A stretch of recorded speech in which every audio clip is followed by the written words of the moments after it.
आज भारत के मुसलमानों को भी यह तय करना है, जो आज भारत में रहते हैं, कि उनके असली पूर्वज कौन थे।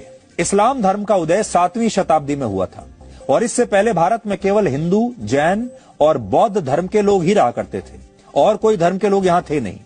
लेकिन वर्ष 712 में पहली बार मोहम्मद बिन कासिम यमन से संयुक्त भारत के सिंध प्रांत पहुंचा, जो आज पाकिस्तान में है। उस समय मोहम्मद बिन कासिम ने सिंध पर अपना कब्जा कर लिया। इसके बाद 12वीं शताब्दी में दिल्ली सल्तनत की स्थापना हुई और मोहम्मद गौरी के अफगानिस्तान लौटने के बाद कुतुबुद्दीन ऐबक दिल्ली सल्तनत का बादशाह बना। ऐबक का जन्म मध्य एशिया में तुर्की भाषा बोलने वाले एक परिवार में हुआ था, इसलिए भारत के कुछ मुसलमान खुद को शायद ऐबक का वंशज मानते होंगे। हालांकि इसके बाद दिल्ली में वर्ष 1290 में खिलजी वंश की स्थापना हुई। एक और वंश आया, खिलजी वंश, और जलालुद्दीन खिलजी के बाद अलाउद्दीन खिलजी दिल्ली का शासक बना। फिर इसके बाद तुगलक वंश आया और 1325 से 1351 तक मोहम्मद बिन तुगलक ने दिल्ली पर राज किया। वर्ष 1412 में तुगलक वंश की समाप्ति हो गई और फिर सैयद तुगलक वंश की स्थापना हुई और फिर 1451 में लोदी वंश के शासकों ने दिल्ली पर राज किया, जो अफगानिस्तान से आए थे।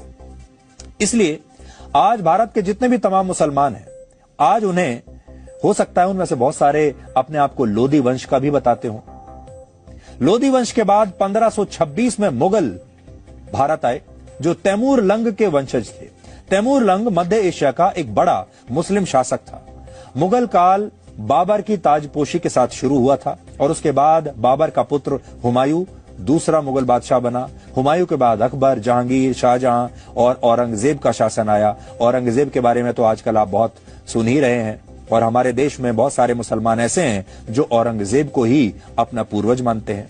बहादुर शाह जफर आखिरी मुगल बादशाह थे और कुछ मुसलमान हो सकता है उन्हें भी अपना पूर्वज बताते होंगे। इसलिए आज भारत के मुसलमानों को यह तय करना है, साथ ही पाकिस्तान के मुसलमानों को भी तय करना चाहिए, बांग्लादेश के मुसलमानों को भी तय करना चाहिए, क्योंकि उस जमाने में भारत, पाकिस्तान और बांग्लादेश देश एक ही साथ थे, एक ही देश था। इन सबको आज यह तय करना चाहिए कि इनके असली वंशज कौन है, लोदी हैं कि मुगल्स हैं कि और कोई है। यह कुतुब मीनार पर अब तक का सबसे गहन विश्लेषण है जो आज हमने आपको दिखाया, और यह विश्लेषण तथ्यों पर आधारित है, इतिहास की सही जानकारियों पर आधारित है, एएसआई की रिपोर्ट पर आधारित है, ऐतिहासिक दस्तावेजों पर आधारित है, जिसमें हमने ग्राउंड जीरो पर जाकर खुद साक्ष्य इकट्ठा किए। इसलिए आप चाहें तो इस विश्लेषण को अपने दोस्तों के साथ शेयर कीजिए, अपने परिवार के लोगों को फॉरवर्ड कर सकते हैं। उन्हें कुतुब मीनार का असली इतिहास आज आप बता सकते हैं, जो कि आपके स्कूल में और कॉलेजों में इतिहास की किताबों ने आपको कभी बताया नहीं, क्योंकि इस विश्लेषण में जो बातें हमने बताई हैं वो आपको इतिहास की किताबों में शायद पढ़ने को नहीं मिली होंगी। इसलिए आज हम चाहेंगे कि जब हम इतिहास को सही करने की इस परंपरा को शुरू कर रहे हैं, तो आपको ये विश्लेषण व्हाट्सएप के जरिए फॉरवर्ड कीजिए, फेसबुक पर शेयर कीजिए लोगों के साथ, या जिस भी सोशल मीडिया के जिस माध्यम पर आप हैं, आप इस विश्लेषण को अपने दोस्तों के साथ और समाज में अपने लोगों के साथ जरूर शेयर कीजिए।